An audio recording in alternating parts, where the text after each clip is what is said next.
Sir good morning. Good morning, good morning. कैसे हैं Deepak? Very fine sir.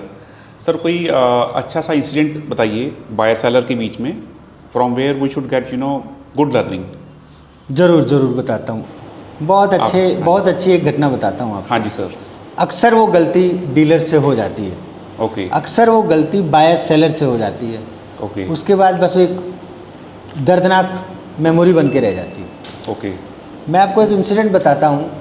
अभी थोड़े दिन पहले की बात है, एक हमारे मित्र हैं, उन्होंने एक डील कराई तो मैं उस डील का गवाह था। उसमें जब बायर और सेलर को डील के दौरान अक्सर ये देखा गया है कि लोग कहते हैं कि प्रॉपर्टी डीलर्स बायर और सेलर को आपस में मिलवाते क्यों नहीं हैं। ठीक। वो इसलिए नहीं मिलवाते हैं क्योंकि कई बार मिलने के बाद सेलर और बायर आपस में रिश्तेदारी निकाल लेते हैं। बिल्कुल सर। बायर बोलता अच्छा जी ਤੁਹਾਡੇ मौसा जी उत्थे रहंदे थे, वो ਜਿਹੜੀ मौसी हैगी वो ਤੁਹਾਡੀ बोले। डीलर जो है बैठे, जो कंसल्टेंट होता है वो ये देखता है कि अरे अब आपस में वो इतना क्लोज हो जाते हैं कि वो जो डील की जो एक सीरियसनेस होती है, जो उसकी एक सेंटिटी होती है, जो माहौल बना के रखना होता है, वो माहौल सबलाइम हो जाता है। वो मतलब बिल्कुल ढीला पड़ जाता है। बिल्कुल ठीक सर। और वहाँ पे वो आपस में, और फिर वो डीलर कहते हैं ना कि लो जी साइन करो, कोई ना जी लाओ जी और सेलर कहता है हाँ जी तो फिर ਤੁਹਾਡੇ चाचा हुण की करते ने? अच्छा फिर कुड़ी दी शादी हो गई ले। अब यहाँ आप डील करने आए हो, 1 करोड़ का सौदा है। फिर वो कहते लाओ जी पैसे, वो कहते जी एक बार हाथ मार लो जी, वो कहते नहीं कोई ना, तुसी गिने असी भी गिने। तो वो एक माहौल ऐसे हो जाता है कि वो कहते हैं कि अब हम आपस में हैंडल कर लेंगे। डीलर को तो उस समय बिल्कुल, मतलब मैं क्या बोलूँ, बेवकूफ़ समझने लगते हैं। अब भैया क्या होता है कि थोड़े दिनों बाद सेलर बायर को डायरेक्ट फ़ोन करता है, कहते पाजी और कितना चल रहा है, तो फिर हो गया तो लोन का प्रोसेस? वो कहते नहीं जी करा रहे हैं, आप फाइल सबमिट की हैगी, 2-4 दिन वो बैंक वाला भी दस दूगा। कहते ठीक है। कहते यार एक गल सीगी तो तुसी डीलर नाल ना गल करो, मैनू ना माड़े जे पैसे की लोड़ हैगी, तो आप 5-10 लाख रुपए कुछ अगर दे सकते हो तो बीच में पार्ट पेमेंट कर दो। तो वो कहते लै तो हुण की गल है जी, पैसे तो पेंगे। वो उनको सपोज़ बयाना हुआ था 10 लाख का, 1 करोड़ की डील थी, तो वो 7 लाख रुपए उनको और दे आता है। और डीलर उनको 8-10 दिन बाद कहीं मार्केट में दोनों आपस में मिल जाते हैं, बायर और कंसल्टेंट। तो वो कहते वो वीर जी मैं तो दसना भूल गया, वो जिसने हमने प्रॉपर्टी ली थी उनको 7-8 लाख रुपए की ज़रूरत थी, तो मैंने उन्होंने फड़ाते। तो डीलर कहते हैं ऐदा कहते फड़ाते, बताया क्यों नहीं मुझको? वो कहते कोई ना, वो साढ़े रिश्तेदारी लगते ने, तो आप ज़रा एंट्री कर लेना एग्रीमेंट में। ये है लापरवाही। आपको अगर पैसा पार्ट पेमेंट देना था तो आपको कंसल्ट उनको कहना चाहिए था कि भैया कोई नहीं जी, बिल्कुल ठीक है, हम आपको दे देंगे, आप एक बार ऑफिस आ जाओ डीलर के, और आप वहाँ पेमेंट लेके आते, और एग्रीमेंट में उसका बाकायदा एंट्री होनी चाहिए थी। अब आपने 7-8 लाख रुपए पकड़ा दिए। अब ये जो सेलर है ये बहुत स्मार्ट है। धीरे धीरे एग्रीमेंट की डेट नज़दीक आ रही है और यहाँ उसके लोन के प्रोसेस में डिले हो रहा है। सेलर एक बार भी फ़ोन करके किसी को डिस्टर्ब नहीं कर रहा, उससे कभी फ़ोन पे बातचीत होती है, हैप्पी दिवाली हैप्पी दशहरा का मैसेज जा रहा है प्रॉपर। अब देखो क्या होता है लास्ट मोमेंट में, वहाँ एग्रीमेंट की डेट आ गई है और बैंक वालों ने उनको लोन डिसबर्स करने के लिए 1 हफ्ते का और टाइम मांगा है।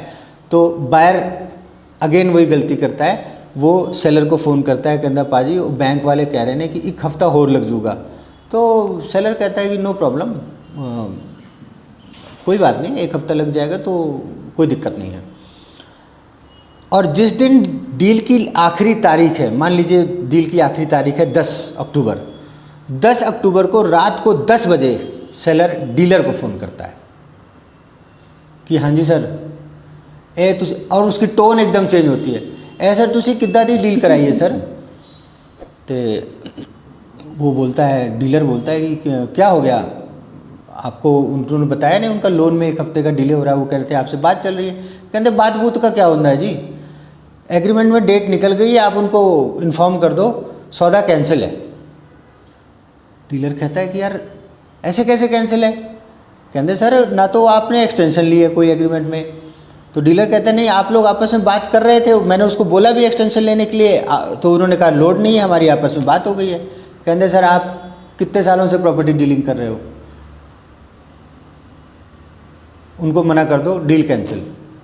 अब भैया रात को 10 बजे काटो तो खून नहीं, उसने बायर को फ़ोन किया, बायर रात को 10 बजे पता ही है पंजाब में कैसे माहौल में होते लोग, वो कहते हाँ जी पंडित जी होर किद्दां हो जी।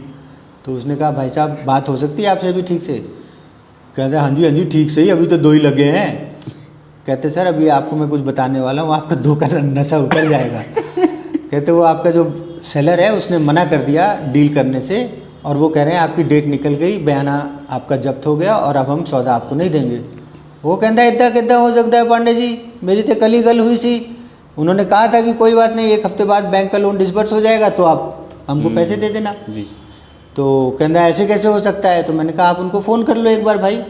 और मैं आपको इसीलिए बार बार रिक्वेस्ट कर रहा था कि आके एग्रीमेंट में डेट एक्सटेंड करा लो। आप कहते नहीं हमारी बात हो गई। अरे यार बात क्या हो गई है भैया, एग्रीमेंट किस लिए होता है? सही बात है। तो उसने कहा मैं अभी फ़ोन करता हूँ। उसने फ़ोन मिलाया रात को 3-4, अभी देखो 5 मिनट पहले सेलर ने उसको फ़ोन किया था, अब वो फ़ोन मिला रहा है तो वो फ़ोन नहीं उठा रहा। जब वो कंटिन्यूस फ़ोन मिला रहा है तो उसने फ़ोन ही स्विच ऑफ कर दिया। क्यों? बस रात के 10 बजे ये घटना घट रही है, रात को 12 बजे के बाद टाइम ख़त्म। सही सर। अगले दिन सुबह उसका 5 बजे से फ़ोन आना चालू हो गया डीलर को कि सर वो फ़ोन नहीं चक रहे, उनका फ़ोन ऑफ आ रहा है। तो मैंने बोला भैया आपकी मौसी के लड़के हैं, मौसी को फ़ोन कर लो। बिल्कुल ठीक। मौसी को बोलो कि उनका फ़ोन बंद आ रहा है। वो कहते नहीं सर वो तो दूर की मौसी है, वो तो कनाडा रहती हैं। तो मैं कह रहा उस टाइम तो ऐसा लग रहा था कि अभी बिल्कुल मतलब थोड़ी देर में शादी आदि ना करने लग जाओ आप लोग आपस में। तो एनीवे फिर हम लोग गए उनके घर, सेलर के घर गए, उनसे बात करी। हमने कहा सर ऐसे नहीं होता। कहते पांडे जी हमने तो आगे कमिटमेंट कर रखी थी, इनके पैसे आएंगे उसके बेस पे हमने आगे ये हर सेलर की जो आदमी फ्रॉड करना चाहता है इस तरह का, फ्रॉड तो नहीं कहेंगे इसको, पर जो इस तरह का धोखा देना चाहते हैं उनका ये टेक्निक होती है। उनके पास बयाना लिखित में था।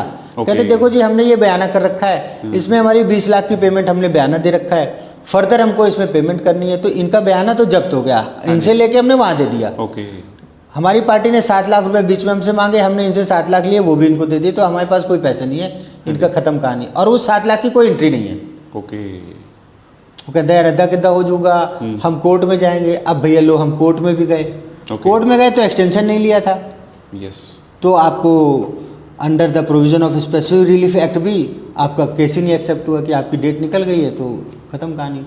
इसलिए कई बार डीलर सेलर बायर को बहुत ज़्यादा क्लोज नहीं होने देते हैं। कई बार ऐसा होता है कि आपके पड़ोस की 2 मकान छोड़ के कोई मकान हम आपको बेच रहे हैं और आपको उस दिन पता चलता है जिस दिन रजिस्ट्री होती है कि अरे यार शर्मा जी आपका मकान लिया हमने या ये आपकी प्रॉपर्टी थी। क्योंकि शर्मा जी विदेश में रहते थे, जब उनको मकान बेचना था तो उन्होंने कंसल्टेंट से बात की। कंसल्टेंट को पता था कि 2 मकान छोड़ के एक बंदा रहता है, उसको उसी मोहल्ले में मकान चाहिए। उसने उसको मकान दिखाया, बात बन गई। अब जो बंदा खरीद रहा है उसको ये नहीं पता कि ये शर्मा जी का मकान है, उसको मालूम ही नहीं कि किसकी प्रॉपर्टी है। बाद में जब वो आए तो दोनों एक दूसरे को जानते थे। तो ऐसा अक्सर होता है। लेकिन इसीलिए प्रॉपर्टी के काम में बहुत ज़्यादा जब तक सौदा मैच्योर ना हो जाए गिमी पी मत करो। Keep your self professional, distance maintain करो। डीलर का काम है दोनों पार्टी से सजग रहे, कोई भी पार्टी दोनों में से गड़बड़ कर सकती है। इतने अच्छे लोगों को हमने गलत काम करते देखा है कि उनसे मिल करके वो अपनी पत्नी के साथ आएंगे, बच्चे को लेके आएंगे, ऐसा लगेगा कि अरे बिल्कुल सब कुछ नॉर्मल है, और जब सही टाइम आएगा उस टाइम पे वो आपकी तरफ देखेंगे भी नहीं। तो ऐसे चालाक चतुर क्लेवर लोगों से बचने का तरीका यही है कि आप कागजों में पक्के रहो। कभी भी बहुत ज़्यादा मित्रता आपस में करने की आवश्यकता नहीं है। एक बार रजिस्ट्री हो जाए, डील हो जाए, हिसाब किताब हो जाए, उसके बाद आपस में जो मर्जी करो, खूब राखी बांधो, खूब टीका लगाओ। लेकिन अगर आपने पहले ही दोस्ती कर ली तो वो फिर टीका दूसरे ढंग का लग जाता है। इसलिए दोस्तों जिन्होंने ये वीडियो देखा और अच्छा लगा जिनको, वो इसको चैनल को सब्सक्राइब करें, पूरा वीडियो देखें, और अगर इससे कुछ सीखने को मिला है तो कृपया करके अपने यारों दोस्तों को भेजो। ऐसी गलतियाँ बड़ी आम हैं, नहीं होनी चाहिए। गाना है ना, सैया लूट गए मैं मनाती रही, इसी तरह का ये केस है कि सेलर लूट गए मैं मनाती रही। तो इसलिए कभी भी कोई भी ट्रांजेक्शन होती है एज ए प्रॉपर्टी कंसल्टेंट, आपको वो गरिमा रखनी है। सेलर को और बायर को, स्पेशली बायर को साफ बोल दो कि भैया बहुत लिमिट करने की जरूरत नहीं है, कुछ गड़बड़ हो सकता है। सेलर को भी बोल दो कि यार देखो जो भी कम्युनिकेशन करनी है हमारे थ्रू करो, I am the person who is getting the dealer. Otherwise बाद में फिर ऐसे ही हो जाता है और डीलर की कमीशन मर गई, बायर का बयाना मर गया और सेलर आज मजे में। Thank you so much sir, thank you for this great learning. आप ऐसे आते रहिए सर, हम आते रहेंगे। Thank you so much sir, thank you.